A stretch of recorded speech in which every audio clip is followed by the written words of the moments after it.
kasi hindi pa naman ako kumikita ng ganun kalaki sa Facebook guys. Hindi naman ganun kalaki ang kitahan sa Facebook. Tapos independent lang naman akong creator. Nag-i-edit ako mag-isa, nagbo-vlog ako mag-isa, nagpo-produce ako ng mag-isa. Kamusta guys ang buhay-buhay dito sa Poland? Yung mga kabayan ko dito sa Poland. Andito ako sa Gdansk. Pasyal kayo dito mga kabayan, no? Ngayong araw ay rarakit tayo. Magpa-part-time tayo para kumita tayo ng extra salapi. Pambili din natin ng pagkain at pang-ulam, no? Inimbitahan tayo ng isa nating kabayan na mag-part-time ngayong araw. So, pupuntahan ko. Sayang din kasi wala din naman kasi akong gagawin ngayong araw dun sa apartment. So, kaya rarakit tayo ngayong araw. Kasama na rin natin itong pagbablog para baka sakaling kumita tayo balang araw. Basta tuloy-tuloy lang yung pag-upload natin, ano. Para dun sa mga kababayan ko na familiar sa Poland at nandito na sa Poland, andito ako guys sa Gdansk. Nagtatrabaho sa loob ng 5 taon na, ano. Paikot-ikot ako dito.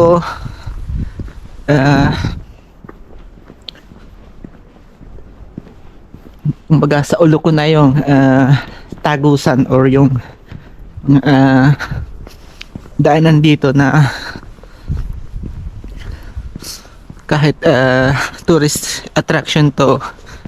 Nung una naliligaw ako dito. Parang dyan lang din sa Maynila, ano, nung mga bago-bago tayo dyan.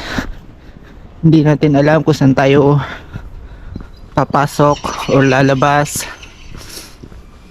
So nung natutunan ko na itong tourist attraction dito sa Gdansk kasi magtatatlong taon na ako ditong nagtatrabaho sa isang hotel, bilang isang hotel staff. So nung una hindi madali. Maikwento ko lang sa inyo kasi ang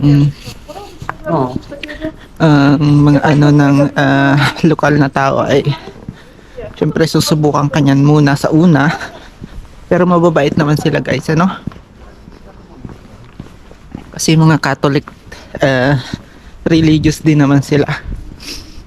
Kung sa madaling salita ay kahit na masama ang ugali ay may takot naman sila sa Diyos.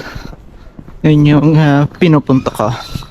Hindi katulad ng ibang bansa na talagang pumapatay or talagang wala silang awa, sa madaling salita. Sorry guys, hindi ako ganun kagaling sa pagtatagalog. Minsan nakakalimutan ko yung talagang ginagamit natin na Tagalog, ano. Kasi nga ako dito minsan ay nagsasalita ng lingwahe nila or yung Polish language, tapos English. Magkatatlong language na yung ginagamit ko dito. Pag may nakita tayong kabayan, nagtatagalog ako. Pag hindi ko maintindihan yung lingwahe, ini-English ko. Pero pag naiintindihan ko yung context ng Polish, nagsasalita ako ng Polish. Pero mostly nag-i-English talaga ako guys. Pangit lang talaga yung iba, hindi talaga sila pag-a-adjust sa'yo para mag-English, or hindi talaga sila nagsasalita ng English guys. Kaya yung mga kaka-experience ng ganong sitwasyon ng mga kabayan natin, subukan ninyong unawain guys, no? Kasi parang tayo lang yan din nung una. hirap din tayo mag-English nung mga nag-aaral pa tayo. Kahit naman hanggang ngayon ay hirap pa rin ako sa pag-i-English, pero sinusubukan ko lang talagang intindihin yung context.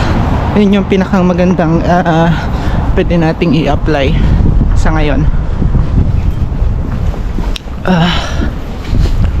Medyo malamig ngayon guys. Kagabi ay umulan, tapos negative 1 yung baba or yung lupa ay may ice. Kaya kung mapapansin ninyo sa video, tumitingin ako sa baba madalas kasi pag nagkamali ako ng tapak, pamihadong semplang ako guys, kasi ice yan. Yung sapatos talagang hindi kakapit ang spike kapag ice yung natungtungan mo. Matik na semplang kasi matigas yan. So ayun, pupunta ako sa isang part-time ngayon para kumita ng kahit konti, pambili ng makakain ngayong linggo, para hindi na babawasan yung sahod, no? Kasi pagka nakapag part-time ka dito, matik na yung mayroon kang pambili ng pagkain. So kikita ka ng about siguro sa pera natin 2,500, something like that, kapag nakapag part time ka ng 8 oras o 8 oras guys. So kikita tayo ng 2,500, ano? Kaya tiyagaan lang talaga guys. So andito na ako. Ikakat ko muna dito guys kasi kailangan kong magmadali. So thank you guys sa walang sawang pagsuporta nyo sa Facebook account ko at YouTube account. So padami na ang padami yung ating subscribers sa YouTube account. Ang goal naman natin ay ma-meet yung monetization requirements, para kahit paano ay matulungan ko yung mga subscriber ko kapag nagkaroon ako ng kita kahit paano, ano. So ngayon guys, pasensya na dun sa mga